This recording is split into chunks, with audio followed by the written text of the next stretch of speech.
Aujourd'hui, cette opération consiste à installer des capteurs qui vont permettre de monitorer plusieurs paramètres sur l'ouvrage. On a différentes sortes de capteurs que l'on installe. Un capteur qui va mesurer les vibrations, un autre capteur qui va permettre de mesurer l'intensité qui transite dans la ligne. On a un capteur qui va mesurer l'inclinaison du câble et un dernier qui va mesurer la température elle-même du câble.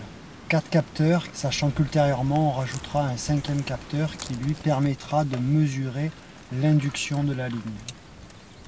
C'est une première à RTE, en fait c'est issu d'un concours qu'a lancé l'entreprise il y a moins d'1 an et où on a demandé à des startups de relever le défi, de proposer des solutions innovantes pour faire en sorte que le réseau devienne intelligent.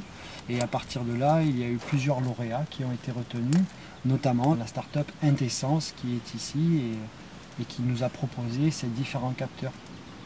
Ça va permettre d'une part de pouvoir exploiter nos ouvrages vraiment au maximum de leur capacité et puis surtout ça va leur permettre aussi de pouvoir anticiper ou de pouvoir vraiment programmer la maintenance de nos ouvrages en fonction des données que l'on va mesurer.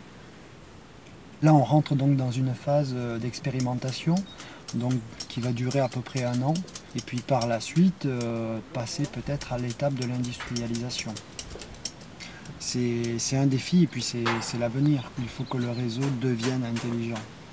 On a des nouvelles technologies de production qu'on appelle ENR, les énergies renouvelables. On a aussi des productions qui sont locales.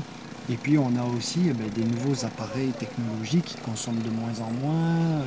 Donc on a plus de difficultés à estimer le besoin par exemple à 10 ans. Pour pouvoir vraiment optimiser nos ouvrages, il faut que l'on passe par un réseau intelligent. Il faut vraiment qu'il se développe pas au sens où on va rajouter des lignes, mais qu'il se développe vraiment au sens technologique, au sens innovation, pour vraiment qu'on ait un réseau qui s'adapte le plus rapidement possible aux nouvelles contraintes de consommation, pour pouvoir répondre rapidement à cette nouvelle transition énergétique qui nous a vraiment changé la donne. Donc voilà, c'est un réseau qui est intelligent au sens technologique, écologique et je dirais même entre guillemets financier parce que lorsque l'on va créer une ligne, etc., les coûts sont supportés par tout le monde, en fait, par le contribuable. Et à partir de là, si on développe moins parce qu'on arrive à exploiter nos ouvrages au maximum de leur capacité, c'est aussi un plus sur un enjeu économique.